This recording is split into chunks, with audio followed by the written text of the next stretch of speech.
नमस्कार, मी doctor Isha. Doctor ईशाच पॅलेटमध्ये आपल्या सगळ्यांचं मनपूर्वक स्वागत आहे.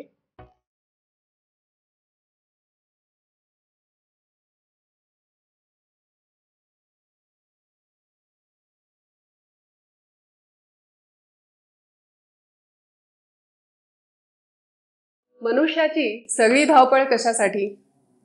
कशासाठी काय विचारताय? पोटासाठी. पोटासाठी इतकी धावपळ. पण पोट कशासाठी भरायचं? शरीर चालवण्यासाठी. पण नुसतं शरीर चालवून होत नाही की नाही, त्याही पलीकडे मनुष्याला असतात भाव भावना. त्यातून निर्माण होतात त्या इच्छा, आकांक्षा. मला काहीतरी बनायचं आहे, मला काहीतरी हवं आहे. मग ह्या इच्छा पूर्ण करण्यासाठी मनुष्याला दिली ती म्हणजे इच्छाशक्ती. पण ह्या इच्छाशक्तीच्याही पलीकडे अजून एक विशेष शक्ती परमेश्वराने मनुष्याला दिली की जी त्याला प्राणी मात्रांपेक्षा वेगळं ठरवते. ती म्हणजे बुद्धिशक्ती. म्हणजे सगळ्यात जास्त बुद्धी पृथ्वी तलावर कुठल्या प्राण्याला असेल ती म्हणजे मनुष्य प्राण्याला. ही महाशक्तिशाली बुद्धी सुद्धा कुणाच्या ताब्यात असते माहितीये? ती असते मनाच्या ताब्यात. म्हणजेच ही सगळी धावपळ अल्टिमेटली कशासाठी? मनासाठी. मनाला चांगलं वाटतंय म्हणून, मनाला शांती पाहिजे म्हणून, सुकून चाहिए जिंदगी में इसलिए. खरं तर आहे ना, सब कुछ है, सुकून नहीं है. ह्या जीवनात काही मजा नाही. कुछ नहीं है पर सुकून बहुत है. खरं सांगू का, याही जीवनात काही मजा नाही. सब कुछ है और सुकून भी है, हे खरं जीवन म्हणायचं. मग आता हे सुकून किंवा ही मनशांती कशी मिळणार? साधं आहे, मनाचं आरोग्य चांगलं पाहिजे. मनाचं आरोग्य, शरीराचं आरोग्य, ह्याचे सगळे हेल्थ पॅरामीटर्स ठरलेले आहेत बरं का. म्हणजे हेल्दी कोणाला म्हणायचं? ज्याचं रक्तमूत्र सगळे पॅरामीटर्स हेल्दी आहेत त्याला हेल्दी म्हणायचं. तुमचं रक्त व्यवस्थित आहे, हिमोग्लोबिन चांगलं आहे, थायरॉइड चांगलं आहे, शुगर लेवलमध्ये आहे, कोलेस्ट्रॉल लेवलमध्ये आहे, म्हणजे तुम्ही हेल्दी. मग त्याला फिटचा शिक्का मारणं हे खरं तर योग्य नाही, कारण ह्यामध्ये मनाचा विचार कुठेच केला जात नाही. यासाठीच 5000 वर्षांपूर्वी सुमारे आपल्या आयुर्वेद शास्त्राने हेल्दी कोण किंवा निरोगी कोण याची डेफिनेशन करताना इतकं सुंदर विवेचन केलं की समदोष समाग्निश समधातू मलक्रिया. फिजिकल लेवलवर हे सगळे तुमचे सम असतील म्हणजे दोष, अग्नी, धातू, मल, त्याही पलीकडे जाऊन त्यांनी सांगितलं की प्रसन्न आत्मेंद्रिय मनस्वास्थ्य इत्याभिधीयते. त्याचबरोबर तुमचं आत्मा, इंद्रिय आणि मन हे सुद्धा जर प्रसन्न असेल तर त्याला स्वस्थ किंवा निरोगी असं म्हणावं. नुसतेच फिजिकल पॅरामीटर्स नॉर्मल असून चालणार नाही. म्हणून आमचे सुश्रुताचार्य सांगतात की हुशार वैद्याने कसं ओळखावं की हा समोरचा मनुष्य निरोगी आहे की नाही आहे. दोषादीनाम तू असमताम अनुमानेन लक्षयेत अप्रसन्नेंद्रियम तू वीक्षम पुरुषम कुशलोभिषक. म्हणजे की जर एखाद्या मनुष्याचं जर चित्त प्रसन्न नसेल, त्याचं मन जर प्रसन्न नसेल तर वैद्याने जाणून घ्यावं की ह्याचे दोष सुद्धा बॅलन्स नाहीयेत. म्हणजे शारीरिक दोष सुद्धा बॅलन्स नसतात जर तुमचं मन प्रसन्न नसेल तर. आणि हे आपल्या पूर्वजांनी कितीतरी वर्षांपूर्वी सांगून ठेवलं. आज त्याला आधुनिक शास्त्र पुष्टी करतं की मनाचा परिणाम हा शारीरिक आजार बळावण्यावर होऊ शकतो. मनाची स्थिती जर चांगली नसेल तर त्यांचे शारीरिक आजार सुद्धा बळावतात. असा मन आणि शरीर यांचा अन्योन्य संबंध आहे. प्रॅक्टिसमध्ये काय दिसतं आम्हाला? आता बऱ्याच वेळा पेशंट्स येतात तेव्हा मला बऱ्याच वेळा असा अनुभव आलेला आहे की ज्या पेशंट्सचं बल ज्याला सत्व म्हणतात म्हणजे मनाचं बल जे असतं ना ते खूप चांगलं असतं, ते लोक त्यांना किती जरी आजार गंभीर असला तरी सुद्धा ते हसत खेळत त्यावर मात करतात. म्हणजे औषधं घेणं आहे किंवा पथ्य पाळणं आहे ह्यासाठी मनाचा निग्रह लागतो. कारण की बऱ्याच वेळा आयुर्वेदिक औषधं जेव्हा असतात ती काही अशी एका महिन्यात बरं करणारी नसतात, कारण की येणारे आजारच आमच्याकडे जुनाट असतात. त्यामुळे ह्या जुनाट आजारांची बऱ्याच महिने ट्रीटमेंट करावी लागते आणि ही पेशंटची सुद्धा परीक्षा असते.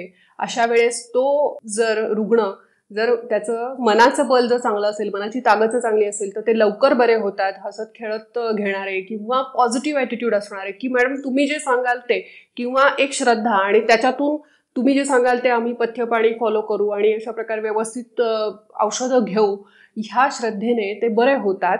त्याच उलट निगेटिव्हिटी मनामध्ये असणारे लोक की आजार छोटा असला, दिसतंय की अरे 3-4 महिन्यात तू बरा होऊन जाशील, पण तरी सुद्धा ती मनामध्ये एक निगेटिव्हिटी असते आणि शंका कुशंका, तर्क कुतर्क की ह्याच्याने मला काय साईड इफेक्ट होतील का आणि मग पथ्य कशाला फॉलो केले पाहिजे. तर अशा या प्रकारच्या मनस्थितीमधून निगेटिव्ह जे लोक असतात ना त्यांचा अशा प्रकारे आजार बरा होण्यास जास्त विलंब लागतो किंवा छोटा असलेला आजार सुद्धा चिघळू शकतो.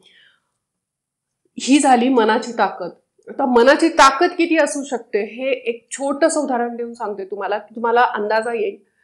ही घडलेली सत्य घटना आहे की ज्या काळामध्ये, म्हणजे जसं आपण सेकंड वर्ल्ड वॉरचा वगैरे काळ धरू, की ज्या वेळेस ह्युमन राईट्स वगैरेचा काही जो जमाना नव्हता, त्यावेळेस पकडलेल्या युद्ध कैद्यांवर वेगवेगळे प्रयोग करण्यात आले की मनाचा काय परिणाम होऊ शकतो, किंवा त्यांना एकांतात ठेवण्यात आलं, अंधारात ठेवण्यात आलं, बरेच सारे प्रयोग करण्यात आले. त्याच्यामध्ये एक चमत्कारिक प्रयोग त्यांनी करण्याचं ठरवलं की मनाची ताकद किती आहे ते बघूयात म्हणून. एका कैद्याला की ज्याला मृत्यूदंडाची शिक्षा झालेली होती, तर त्याच्यावर त्यांनी ठरवलं की मृत्यूच द्यायचा असेल तर आपण एका वेगळ्या प्रकारे त्याला आपण एक एक्सपेरिमेंटसाठी म्हणून वापरूयात. जसं आपल्याकडे शिक्षा जशी फाशी देऊन देतात, तसं इतर काही देशांमध्ये इलेक्ट्रिक चेअरवर देतात. तसं प्रत्येक ठिकाणी वेगवेगळे नॉर्म्स असतात की मृत्यूचा दंड कसा दिला पाहिजे.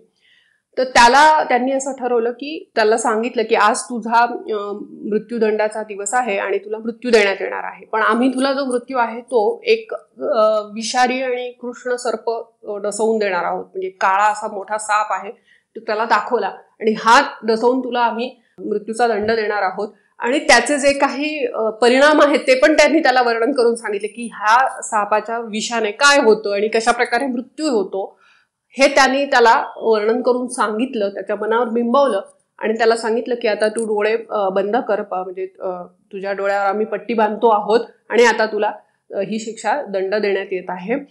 आणि म्हणून त्यांनी की आता तुला आम्ही दंश करणार आहोत या सापाने, असं म्हणून त्यांनी त्याला एक सुई टोचली. आणि सुई टोचल्यानंतर त्यांनी ऑब्झर्व करायला लागले की आता काय ह्याची रिॲक्शन होतीये. तर काही काळात त्या कैद्याचा मृत्यू झाला, त्याचप्रमाणे झाला ज्या प्रकारे त्या काळा साप चावल्यानंतर जी काही लक्षणं शरीरामध्ये दिसतात आणि ज्या प्रकारे मृत्यू होतो त्याच प्रकारे त्याचा मृत्यू झाला. पोस्टमॉर्टम केल्यानंतर त्याच्यामध्ये अशाच विषाची लक्षणं त्याच्या शरीरामध्ये आढळून आली. म्हणजेच ही मनाची ताकद आहे की जो अतिशय भयभीत झाला आणि त्याला माहिती आता मृत्यू आहे आपल्या समोर, अशा मनाला जेव्हा विषारी विचार दिले गेले तेव्हा त्या मनाने शरीरात सुद्धा विष तयार केलं. म्हणजेच तुम्ही जेव्हा विषारी विचार देणार, निगेटिव्ह विचार देणार, तेव्हा शरीर सुद्धा त्याप्रमाणे वागणार. मग जर मनाला संस्कारी विचार दिले तर. म्हणून इथेच आपले समर्थ रामदास स्वामी काय म्हणतात की मन करारे प्रसन्न सर्व सिद्धीचं साधन. म्हणून हे मन जे आहे ना तेच सगळ्याचं साधन आहे. तुम्हाला काही पण अचीव करायचं असेल आपल्या आयुष्यामध्ये, म्हणून मग हे मन प्रसन्न कसं करायचं. सगळ्यात पहिले म्हणजे मी जसं म्हटलं की विषारी विचार न देता त्याला संस्कारी विचार द्या. संस्कारी विचार दिले तर ते मन सुद्धा पॉझिटिव्हिटी शरीरामध्ये तसेच बदल घडून आणणार आहे. शरीराच्या सेल्समध्ये, पेशींमध्ये सूक्ष्म लेवलवर हे बदल घडतात. मग हे कसे घडतात, म्हणून त्यासाठी उपासना दिलेली आहे, मंत्र दिलेले आहेत, श्लोक दिलेले आहेत, साधना दिलेली आहे. आपल्या संस्कृतीमध्ये तर इतकं श्रेष्ठ वाङ्मय आपल्याला मिळालं आहे, वैदिक कल्चर आपल्याला मिळालेलं आहे.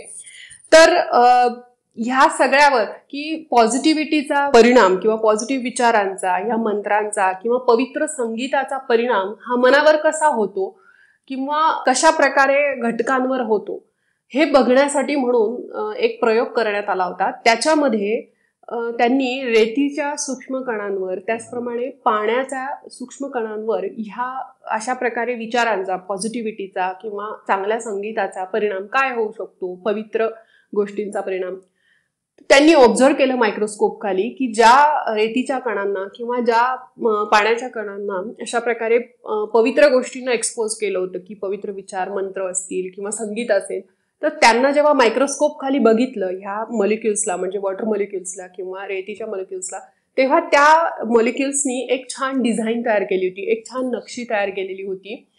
आणि त्या उलट ज्या मॉलिक्युल्सवर निगेटिव्ह विचारचं बंबार्डिंग झालेलं होतं किंवा काहीतरी विषारी विचार आपण ज्याला म्हणू ते त्याला दिले गेले होते, त्याचं परीक्षण जेव्हा करण्यात आलं तेव्हा त्यांनी काहीतरी चित्रविचित्र आकार किंवा भयानक आकार धारण केले होते त्या मॉलिक्युल्सने, जेव्हा त्यांना सूक्ष्मदर्शकाखाली म्हणजे मायक्रोस्कोप खाली बघण्यात आलं.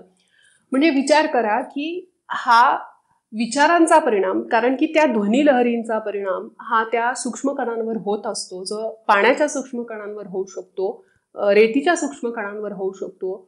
तर मग आपल्या शरीरातल्या सेल्सवर त्याचा परिणाम होणार नाही, की ज्या सूक्ष्म आहेत, जे मॉलिक्युल्स आहेत त्यावर याचा परिणाम होणार नाही, तर खचितच होणार. म्हणूनच चांगल्या विचारांचं महत्त्व. सुसंगती सदा घडो, सुजन वाक्य काणी पर.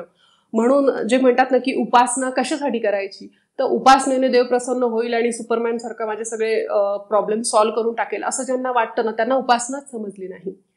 उपासना ह्यासाठी करायची की माझं मन त्याच्याने स्ट्रॉंग बनेल, माझ्या मनात एवढी ताकद येईल की मी आलेल्या सगळ्या संकटांना श्रद्धेने सामना करू शकेल त्याचा, आणि पॉझिटिव्हिटीने त्याच्यावर मात करू शकेल आणि काहीतरी यशस्वी बनू शकेल.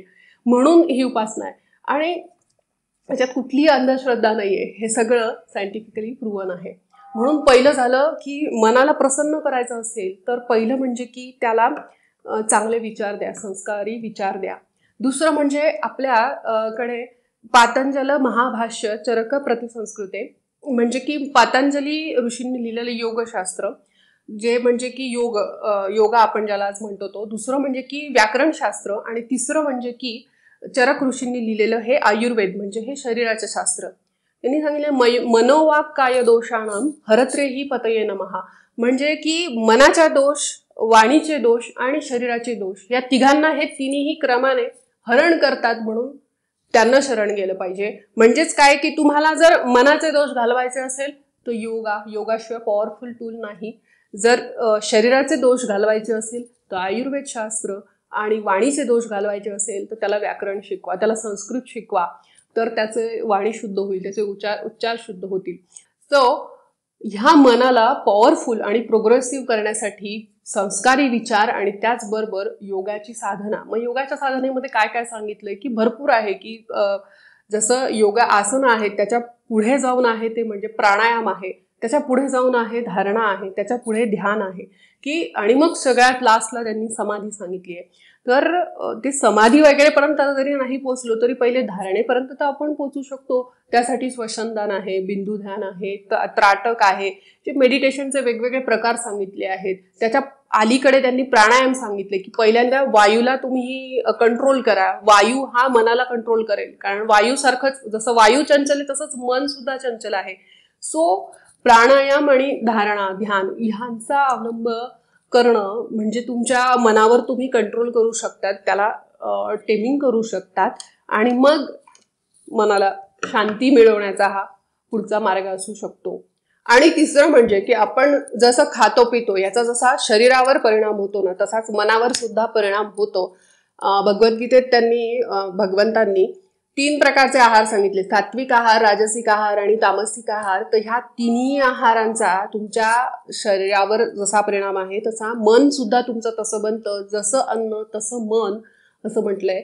म्हणून सात्विक आहार, की कुजलेला आहार किंवा असं थंड झालेला, त्याचा वास चांगला येत नाही, असं नुसतं बघूनच आपल्या मनाला कसं तरी होतं, किळस येते, खावं वाटतं का नाही. त्याच उलट सुगंधी असेल, छान गरम वाफाळतं असेल आणि सुंदर प्रकारे ते डेकोरेट करून ते ठेवलेलं असेल प्लेटमध्ये, तर खावंसं वाटतं, म्हणजेच मनाला प्रसन्न वाटतं. म्हणजे थोडक्यात बघून त्या अन्नाचं दर्शन घेऊनच मनावर एवढा परिणाम होतो. तर त्या अन्नाचं सेवन करून मनावर परिणाम होणार नाही का, तर खचितच होईल. म्हणून आपण काय खातो पितो ह्याच्यावर आपलं लक्ष पाहिजे. किती हॉटेलिंग करणार, किती बाहेरचं किती खाणार आपण. क्वचित कधीतरी प्रसंगाने बाहेर गेलो म्हणून खाल्लं, पण जे वीकेंड कल्चर जे आले बाहेर खाण्यापिण्याचं, तर आपण ते कशा प्रकारे बनवलंय, काय बनवलंय, तर त्याच्यामध्ये हेल्थला हानिकारक आहे तो गोष्ट वेगळीच, पण ते मनासाठी सुद्धा चांगलं आहे का. फक्त जिभेला चांगलं वाटतंय म्हणून त्याचा आज जाऊन मनावर काय परिणाम होऊ शकतो, ह्या सगळ्याचा विचार आपण केला पाहिजे. म्हणूनच आहार याचं पण महत्व आहे. पुढची एक गोष्ट आहे ना, की हा जो मानसशास्त्रामध्ये जे काही मानसिक विकार सांगितलेत, की डिप्रेशन आहे, एन्झायटी आहे, पण त्याच्या सगळ्यात पहिल्यांदा मनामध्ये काय तयार होत असेल तर तो स्ट्रेस तयार होतो. त्याला आज आपण आपल्या भाषेमध्ये स्ट्रेस म्हणतो, की कुठलीही काम करायला लागल्यानंतर एक स्ट्रेस तयार होतो. तर ह्या स्ट्रेसचे 3 प्रकार आधुनिक शास्त्राने केले, ते म्हणजे हायपर आणि यू स्ट्रेस. त्याला पॉझिटिव्ह स्ट्रेस म्हटलेलं आहे किंवा त्याला परफॉर्मन्स स्ट्रेस पण म्हटलंय. तर हा जो यू स्ट्रेस किंवा पॉझिटिव्ह स्ट्रेस किंवा परफॉर्मन्स स्ट्रेस आहे ना, तो म्हणजे कसं की मला आता परीक्षा द्यायची आहे, परफॉर्म करायचं आहे, त्यामुळे बॅक ऑफ द माइंड जो स्ट्रेस तयार होतो तो पॉझिटिव्ह स्ट्रेस आहे. It is necessary. तो स्ट्रेस पाहिजेच. तेवढा जर दबाव आपल्या ब्रेनवर किंवा आपल्या मनावर नसेल तर मग आपण परफॉर्म करू शकणार नाही. म्हणजेच हा पॉझिटिव्ह स्ट्रेस शरीरामध्ये जीवनामध्ये आवश्यक आहे. पण त्याच्या व्यतिरिक्त एक हायपर ऍक्टिव्ह स्ट्रेस म्हणजे हायपर ऍक्टिव्हिटी असते. बऱ्याच लोकांना खूप कामं करण्याची हे असते किंवा खूप जास्त धावपळ असतं, खूप जास्त व्यस्त जीवन असतं. सकाळपासून संध्याकाळपर्यंत ते कधी संपतं आणि त्याच्यामध्ये मेंटली खूप असतं. जसं आपण मोठ्या मोठ्या बिझनेसमन वगैरे बघू शकतो की किती त्यांचं धावपळीचं लाईफ असू शकतं. ह्याच्यामुळे तयार होतो तो हायपर स्ट्रेस. आणि दुसरा एक असतो हायपो स्ट्रेस, रिटायर लाईफ. काही म्हणजे फक्त रिटायर झालं म्हणजे रिटायर लाईफ नाही, काही ना अगदी ते लाईफ आलेलंच असतं आयुष्यामध्ये की किती वय किती विशित जरी असलं तरी पण एकदम संथ निवांत, काय करू काय नाही करू, काय करावं समजत नाही, सगळंच तर आहे, सगळंच तर झालेलं आहे, काही दिशा नाहीये, ध्येय नाहीये. तर अशा वेळेस जो तयार होतो तो हायपो स्ट्रेसमुळे माणूस डिप्रेशनमध्ये जाऊ शकतो आणि हायपर स्ट्रेसमुळे, अँझायटीमुळे आणि त्याही पलीकडे अजून बरेच सारे मानसशास्त्राशी रिलेटेड आजार, तो डीप विषय आहे, तर ते हे निर्माण होऊ शकतात.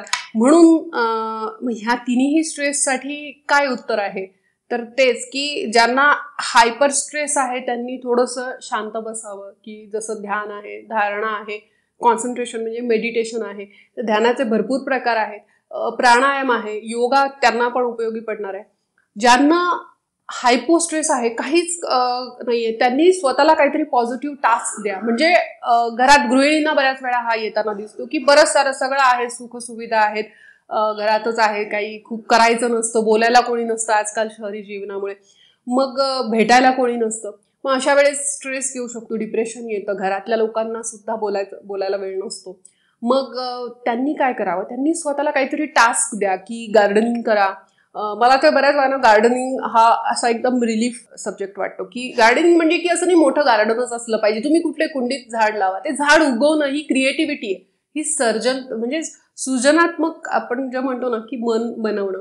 तर त्याच्यामध्ये ना हे की एक बी तुम्ही लावताय आणि त्याचं रोप तर तयार होतोय, किंवा छोटं रोप लावताय, ते मोठं होतंय, त्याला फूल येतंय, त्याचे पानं वाढतायत, त्याच्याने जे तुम्हाला पॉझिटिव्हिटी येऊ शकते, म्हणजे एवढी क्रिएटिव्हिटी कुठल्याच याच्यामध्ये नाही की एका लाईफला तुम्ही वाढताना बघताय. सो म्हणून म्हणते गार्डनिंग एकदम स्ट्रेस बस्टिंग असतं माझ्यासाठी. दुसरं पेंटिंग माझ्यासाठी, जर तुम्ही विचार कर, पेंटिंगला मला आवडतं तर की ते कॅनव्हासवर उतरवायला तुमची काय क्रिएटिव्हिटी कुठलीही करा. ज्यांना कुकिंग आवडतं, कुकिंगमध्ये वेगवेगळे प्रकार तुम्ही करा, काहीही करू शकतात, इतके सारे ऑप्शन्स आहेत आज करण्यासाठी. तर हे पॉझिटिव्ह टास्क द्या की मला आज हे करायचं आहे आणि हे आज पूर्ण करायचं आहे. ह्याच्यातनं बऱ्याच साऱ्या लोकांनी व्यवसाय सुरू केलेले आहेत घर बसून. सो काहीतरी करा की ज्याच्याने मला आनंद मिळेल, माझं मन ऍक्टिव्ह राहील, माझं शरीर ऍक्टिव्ह राहील आणि त्याने मग तो डलनेस येणार नाही आणि मग जो हायपो ऍक्टिव्हिटीमुळे जो स्ट्रेस क्रिएट होतो आणि मग नंतर डिप्रेशन वगैरे प्रकार सुरू होतात. मग रात्री झोप येत नाही, झोपेच्या गोळ्या खा, हा प्रकार होणार नाही. त्याचप्रमाणे ज्यांना हायपोस्ट्रेस आहे त्यांच्यासाठी ना भस्त्रिका प्राणायाम उपयुक्त आहे. त्याचबरोबर भ्रामरी प्राणायाम सुद्धा खूप उपयुक्त आहे. आणि ज्यांना हायपर ऍक्टिव्हिटीमुळे स्ट्रेस येतो, सारखं सतत काम त्यांच्यासाठी सुद्धा भस्त्रिका उपयोगी आहे, ओंकाराचं जप उपयोगी आहे, अनुलोम विलोम प्राणायाम उपयोगी आहे. तर ह्या सगळ्या गोष्टी आपल्या आयुष्यामध्ये, म्हणजे हा जो हायपो आणि हायपर हा दोन्ही सोडून आपल्याला यू स्ट्रेस आयुष्यामध्ये क्रिएट करायचा आहे. आणि त्यालाच आयुर्वेदामध्ये मनाचं सत्वगुण असं म्हटलेलं आहे, की त्रिगुणात्मक मन सांगितलंय, की सत्व, रज आणि तम, त्रिगुणात्मक त्रैमूर्ती. दत्ताला असं म्हटलेलं आहे ना की त्याचे ते त्रिगुण म्हणजे कुठले, की सत्व, रज आणि तम हे त्या मनाचे गुण आहेत. आणि ते गुण म्हणजे रज म्हणजे काय, की सारखं हायपर ऍक्टिव्हिटी, की सारखं पळत राहणं, धावपळ करणं, ते म्हणजे रज. त्याचप्रमाणे तम म्हणजे की आळशीपणा येणं, काही करू नये वाटणं, उत्साह नसणं, ते म्हणजे त्या मनाचा तमो गुण किंवा तमो दोष म्हणू शकतो. आणि सत्व म्हणजे कायम प्रसन्न राहणं, सात्विक माणूस आपण वेळेला म्हणतो. सात्विक म्हणजे जो नुसता टिळा लावतो आणि पांढरे कपडे किंवा भगवे कपडे घालतो, तो म्हणजे सात्विक नाही. तो जो मनातून कायम उत्साही आहे आणि सगळं बॅलन्समध्ये जो गोष्टी हँडल करू शकतोय, स्ट्रेस हँडल करू शकतोय, ते त्याचं मन म्हणजे सत्वयुक्त मन. आणि हे बनवण्यासाठी म्हणून हे सगळे उपाय आपल्याला आपल्या ट्रेडिशनमध्ये दिलेले आहेत. आणि त्याच्यावर आज जगामध्ये म्हणजे योगा इतका वर्ल्ड वाईड ऍक्सेप्ट झाला ना, याचं कारणच ते की त्याचं मनावर जेवढं काम योगा, आसनं आणि प्राणायाम आणि त्याच्या पुढची जे मी सांगितलं धारणा, ध्यान, प्रत्याहार, खूप साऱ्या गोष्टी आहेत त्याच्यामध्ये. तो हा अष्टांग योग आचरावा. म्हणजे या मनाचे जे काही वेगवेगळे कंगोरे आहेत आणि त्या मनाला स्ट्रॉंग बनवण्यासाठी आपल्याला त्याचा फायदा होऊ शकतो. म्हणून मनशांती कशी मिळेल, तर जेव्हा मनाचं आरोग्य सुधारेल, आणि मनाचं आरोग्य सुधारण्यासाठी ह्या वेगवेगळ्या गोष्टींचा आपल्याला निश्चितच उपयोग होऊ शकतो. आजच्या व्हिडिओमध्ये एवढंच. अशीच वेगवेगळी आरोग्यविषयक माहिती घेऊन पुन्हा भेटूयात. तोपर्यंत नमस्कार.